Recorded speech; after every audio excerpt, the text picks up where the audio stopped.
Get out, my daughter, Clara said, not with a shout, but with a flat, cold tone that held the weight of absolute dismissal. She stood in the gleaming brand new kitchen of the house had just helped her buy, a house that represented the entirety of my savings and her future security. I was holding a box of expensive, imported spices, a housewarming gift I had driven 3 hours to deliver. The context was simple and brutal. I, Elinor **, a 62-year-old retired nurse, had liquidated nearly every liquid asset I owned, Bover **, $180,000 to cover her down payment and closing costs, securing this property for her and her husband, Mark **. I had been staying in the house for exactly 3 nights, helping them unpack and set up, and now, standing among the boxes and the smell of fresh paint, she was kicking me out. The words hung there, sharp and final, and her husband, Mark, merely leaned against the counter, arms crossed, wearing a smug, satisfied smirk that confirmed his full, poisonous consent. The core conflict landed right there in the searing sting of betrayal. Do I, Elinor, a mother who has dedicated her life and her entire financial future to her only child, simply gather my little overnight bag, leave the house immediately as ordered, and swallow the humiliation, the financial abandonment, and the shocking disrespect? Or do I silently leave, accepting the immediate defeat, but then, a few days later, execute the terrifying, irreversible legal action that I knew I had the power to initiate, leveraging the specific legal loopholes in the way the house was purchased to ensure that their shocking cruelty would result in the immediate, total, and complete loss of the very house they had just used me to acquire? Was I wrong to use a financial safety net to ensnare my own daughter and her smug husband? Tell me honestly, would you have swallowed the tears and driven away, or would you have smiled through the pain and plotted the total, comprehensive destruction of their newfound security? To truly grasp the venom behind that simple phrase, get out, you need to understand the elaborate financial and emotional trap I had slowly, agonizingly fallen into over the last decade. I am Elinor, and my entire life was defined by frugality and saving. After my husband passed away 15 years ago, I downsized, went back to school for advanced nursing certifications, and worked relentless overtime, all with one goal: securing Clara's future. Clara, 35, my only child, has always possessed a delicate blend of dependence and entitlement. She was a perpetual student, drifting from one master's program to the next, never settling into a stable career. She married Mark, 37, 5 years ago, a man who seemed charming on the surface, but possessed an unnerving talent for shifting blame and avoiding responsibility. Mark was perpetually starting a groundbreaking new business that always failed, always leaving them financially strained and deeply dependent on my emotional and, crucially, my financial support. Their big focus for the last 2 years was acquiring a house, not a modest starter home, but a sprawling, 4-bedroom property in an affluent, desirable school district. They didn't qualify for a decent mortgage on their own, due to Mark's abysmal credit history and Clara's non-existent stable income. The bank was clear. They needed a colossal down payment to offset the risk, and they needed a substantial cosigner. That's where I came in. They worked on me for months, using every tool of emotional manipulation. Clara would call, sobbing, saying she was terrified she would never give me grandchildren because she couldn't afford a stable place. Mark would call, sounding earnest and responsible, promising that once they were in the house, his next venture, would absolutely take off, and they would repay me every penny. The pressure was constant, and my parental guilt was their ultimate weapon. I finally agreed. I sold my small condo, which was mortgage-free, and liquidated almost all my retirement savings. The final sum I put toward their house, a massive $180,000, covered the 20% down payment, the closing costs, and left me with enough cash to rent a small apartment for myself, effectively resetting my entire life.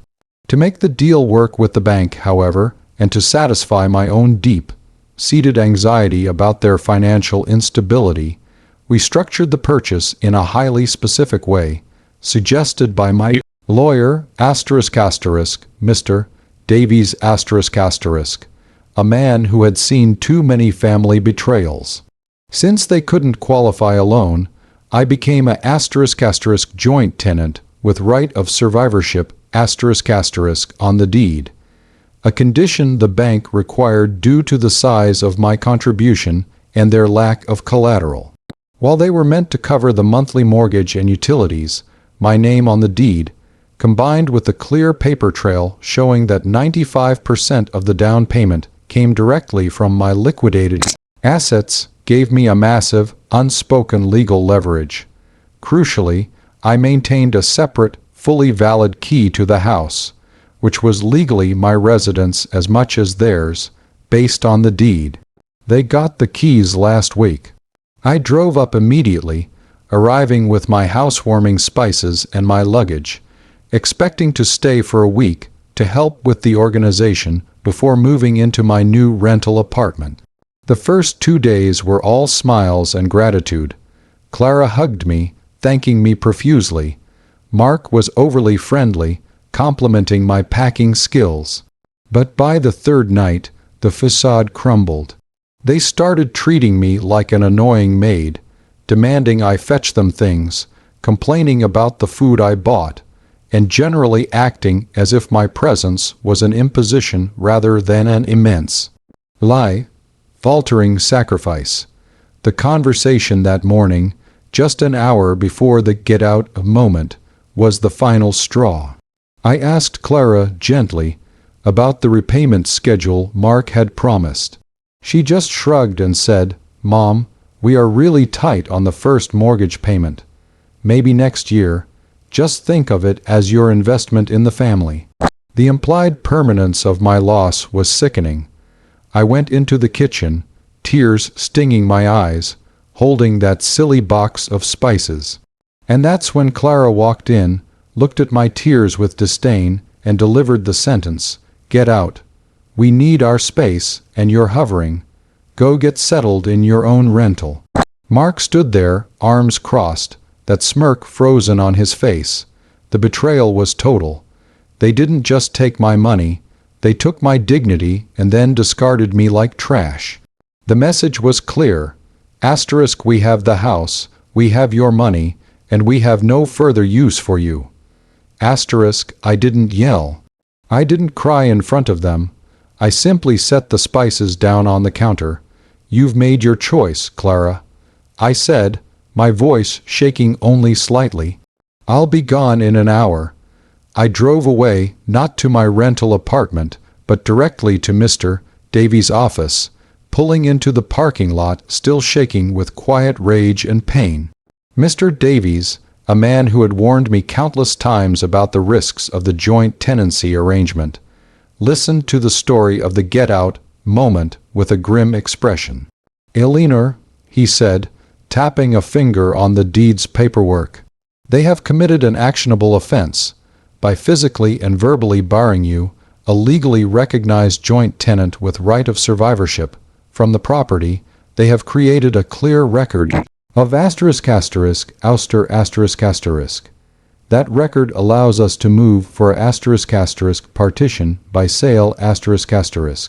Since 95% of the equity came from your capital contribution, and they have proved they cannot coexist with you in property, the court will almost certainly order the sale of the house, with you receiving the majority of the proceeds first. They will be forced to sell the house immediately, they will lose the closing costs they paid, and they will be left with nothing but the remaining debt they accumulated. So that's the situation I was in.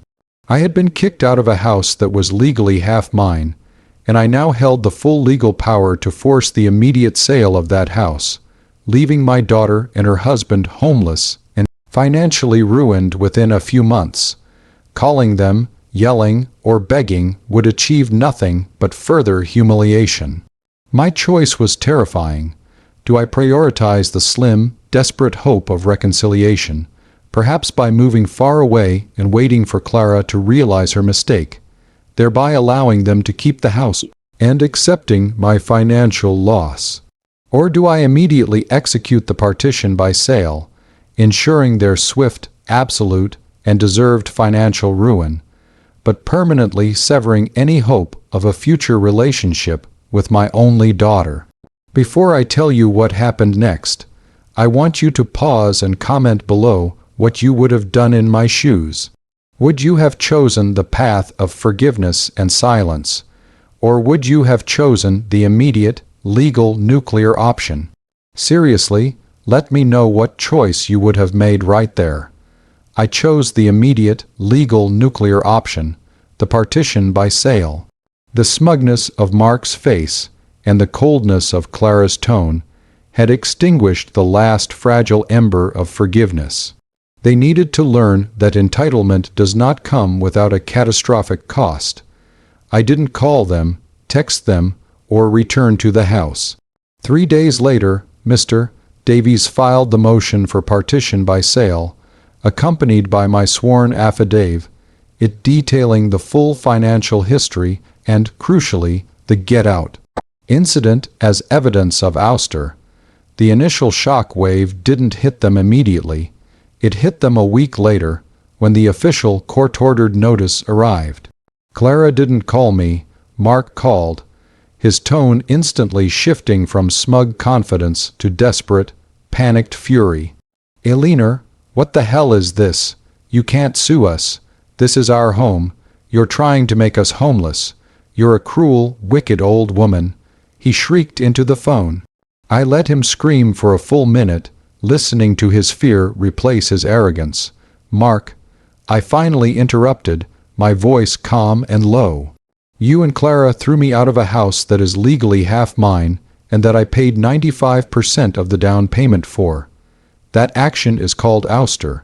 The court will recognize this, and they will order the house sold, but the mortgage payments, we're paying the mortgage," he stammered, his desperation palpable. "Yes, you are," I agreed. "And you will be reimbursed for every penny of those 3 mortgage payments you made after the sale, after the bank is paid, and after I recoup my $180,000 capital contribution. The court will order the house sold immediately." He didn't have an answer for that. He handed the phone to Clara, whose voice was now thick with tears, not of apology, but of pure, self-pitying horror. "Mom, how could you do this to me? Your only daughter. You're ruining my life. We don't have anywhere to go." "You made your choices, Clara," I said, repeating the words I had used 3 days earlier. "Your choice was to discard your mother after she sacrificed everything for you. My choice is to legally protect the $180,000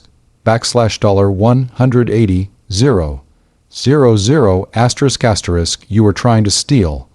The legal paperwork is the consequence. You earned." I hung up, severing the last manipulative tie.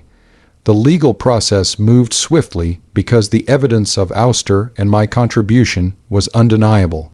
The court sided with the partition by sale. Clara and Mark scrambled, trying to secure financing to buy me out, but their credit was, as always, abysmal. They had no choice but to comply. The house, the beautiful, sprawling house they had lived in for less than 5 months, was sold at a slight profit in a fast market. The outcome was surgically precise. The bank was paid off. I received my full $180,000 capital contribution back, plus a small portion of the net profit, leaving me financially whole and secure once more. Clara and Mark were reimbursed for the handful of mortgage payments they made, but because they lost the closing costs and had no remaining equity, they were left with just a few $1,000s and a catastrophic loss on their credit history. They were forced to move into a tiny, cramped rental apartment in a bad neighborhood, exactly the kind of situation they had terrified me into saving them from. The shame and the financial setback utterly destroyed Mark's facade. He didn't start a new venture. He was forced to take a humiliating minimum wage job, and their relationship descended into constant, bitter fighting. I have not spoken to either of them since the final court order. As for me, I took the recovered funds, and instead of renting, I bought a modest, beautiful condo closer to my wonderful brother. I finally felt peace for the first time in years. The betrayal was painful, but the swift, decisive legal action was necessary to protect my future and teach my daughter the devastating cost of entitlement and ingratitude. I look back on that day not with sorrow, but with the grim satisfaction that I saved myself from a lifetime of being their financial doormat. The cost of a few days' humiliation was the price of securing my retirement. Like this video, if you think the ** partition by sale ** was the only way to save my life savings. Subscribe for more stories about setting boundaries and legal justice. And please, share your final thoughts on this whole mess in the comments section below. Do you think Clara will ever truly understand what she lost? I'll see you all in the next story.